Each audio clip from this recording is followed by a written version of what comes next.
देखिए, अब rotational mechanics को अच्छा से समझने के लिए अ, उसके उसके मैथमेटिकल फॉर्म को समझने के लिए हमको पहले उसके कॉन्सेप्ट को समझना पड़ेगा। रोटेशनल मैकेनिक्स के क्वालिटेटिव अप्रोच को समझना पड़ेगा।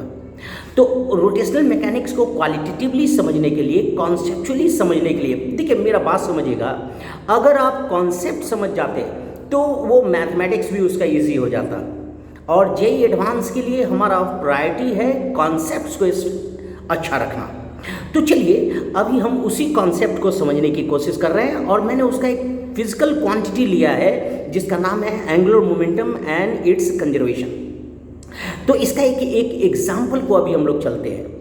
तो देखिए होता क्या है, मेरा बात को आप समझिएगा। अभी हम कंसीडर कर रहे हैं angular momentum and their conservations का एक एग्जाम्पल, और बहुत ही अच्छा एग्जाम्पल अभी हम लोग कंसीडर कर रहे हैं। वो एग्जाम्पल आप वेरियस यूट्यूबर्स वर्ल्ड वाइड या गूगल के थ्रू आप देख सकते हैं, लेकिन कॉन्सेप्ट हमारा टारगेट है।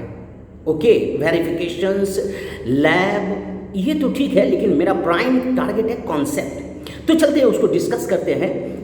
वो है क्या? देखिए, अगर आपको रोटेटिंग व्हील, आपको ये पहले मेरी बात समझिएगा, रोटेटिंग व्हील ले लीजिए, बाईसाइकिल व्हील ले लीजिए, या रोटेटिंग प्लेट ले लीजिए। और मैंने क्या किया है, एक बंदे ने, मैं फ्रिक्शनलेस सरफेस पर खड़ा हूँ, फ्रिक्शनलेस या लुब्रिकेटेड सरफेस पर या सोप सोल्यूशन सरफेस पर मैं खड़ा हूँ। ओके, और किसी बंदे ने हमको एक रोटेटिंग व्हील या स्पिंडल के थ्रू, है ना, दो रॉड जुड़ा हुआ है, जो कि दो रॉड बॉल बेयरिंग से कनेक्टेड है। आप देखिएगा एक बार उसका वीडियो, बॉल बेयरिंग में वो रॉड रोटेट नहीं करेगा, आपका हाथ ऐसा ही रहेगा कॉन्स्टेंटली। और एक बंदे, और क्या किया गया है कि आपको एक रोटेटिंग व्हील या प्लेट दे दिया गया है जो कि बहुत ही फास्ट रोटेट कर रहा है। अब जैसे ही आप, जैसे इनिशियली ही सपोज कीजिए किसी पर्सन ने, एक्सपेरिमेंटर ने आपको, आप खड़े थे फ्रिक्शनलेस सरफेस पर। मैं क्यों फ्रिक्शनलेस ले रहा हूं? क्योंकि जिस डायरेक्शन में आपको एंगुलर मोमेंटम दिया गया है, उस डायरेक्शन में टॉर्क नहीं होना चाहिए। तो मैं जिस सरफेस पर हूं, हॉरिजॉन्टल सरफेस पर, उसके एलोंग फोर्स का, उसके लॉन्ग ऐसा फोर्स नहीं होना चाहिए जो कि टॉर्क प्रोड्यूस कर दे परपेंडिकुलरली। तो इस बात को ध्यान रखिएगा। और एयर ड्रैगिंग को भी हम लोगों ने क्या किया है, निग्लेक्ट ले लिया है। मतलब एयर रेजिस्टेंस को, एयर को भी निग्लेक्ट कर दीजिएगा ना, क्योंकि एयर भी टॉर्क को लगाएगा, हैम्पर करेगा मोशन को। ओके, और डिसिपेशंस आप ये सब कंसीडर नहीं कीजिएगा इस एग्जांपल में। तो देखिए, मैंने रोटेटिंग प्लेट को आपको ऐसे दे दिया है, तो ये हाथ रोटेट नहीं करेगा, क्योंकि दो स्पिंडल जो है या रड जो है वो व्हील या प्लेट के सेंट्रल से बॉल बेयरिंग से कनेक्टेड है। अब आप ये देखिए, वो बहुत ही तेजी से घूम रहा है, तो उसका एंगुलर मोमेंटम जो होगा वो ऊपर की ओर होगा। हम लोग डिस्कस करेंगे। मैं यही कर रहा हूं कि पूरे व्हील को, एक मिनट, आप सपोज कीजिए प्लेट और व्हील है, ये व्हील घूम रहा है। ओके, बहुत ही तेज से घूम रहा है। आप इस पूरे व्हील को मत देखिए, एक कुछ पॉइंट को देखिए, या एक सिंगल पॉइंट को देखिए। तो देखिए, मैं ये कह रहा हूं कि मैं रोटेटिंग व्हील को आपको दे दिया आपके हाथ में, और आप फ्रिक्शनलेस सरफेस पर हैं, या फ्रिक्शनलेस टेबल पर आप हैं, ये जिसका एक्सल फ्रिक्शनलेस हो, लुब्रिकेटेड हो, जो कि कोई भी टॉर्क क्रिएट ना करे ऊपर की ओर। तो आपने जैसे ही, आपको ये दिया गया है प्लेट, अब प्लेट को जैसे ही आप टर्न करेंगे तो आपको पता होना चाहिए आप इधर की ओर घूम जाएंगे, due to conserving angular momentum.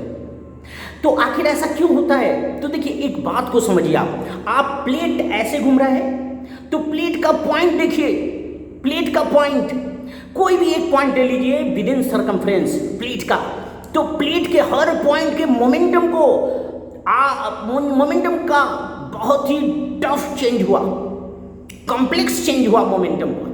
कैसे? हर मास कितना, जब आप 180 डिग्री से टर्न करेंगे प्लेट को, तो हर पॉइंट मास जो होगा प्लेट पर, व्हील पर, वो बहुत ही उसका मोशन बहुत ही कॉम्प्लेक्स होगा, मतलब कर्व होगा। कोई भी मोशन ऐसे जा रहा है, फिर आपने इसको प्लेट को टर्न किया तो कितना मोशन टफ हो जाएगा बताइए।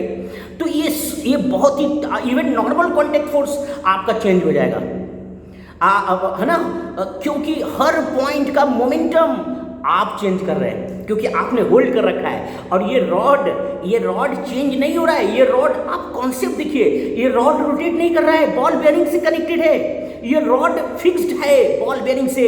आपने रॉड को 180 डिग्री से टर्न कर दिया, स्पिंडल को कहिए, तो वो डिस्क 180 डिग्री से रोटेट होगा तो आप इधर हो जाएंगे, और जब जैसे डिस्क को बैक करेंगे तो आप इधर हो जाएंगे। तो ये कंजर्वेशन ऑफ एंगुलर मोमेंटम है। लेकिन इसका हमको अभी कुछ नहीं आइडिया है, L = I ओमेगा क्या होता है, ये सब हम आगे की क्लास में चलेंगे। लेकिन हम कॉन्सेप्ट्स को जानना चाह रहे हैं। कॉन्सेप्ट ये है कि आप उस बॉडी का मोमेंटम, हर पॉइंट का मोमेंटम डेंजरसली हम लोग चेंज कर रहे हैं उस डिस्क का। और तो जाहिर सी बात है, अगर आप किसी का मोमेंटम चेंज करेंगे तो वो भी आपका मोमेंटम चेंज कर देगा।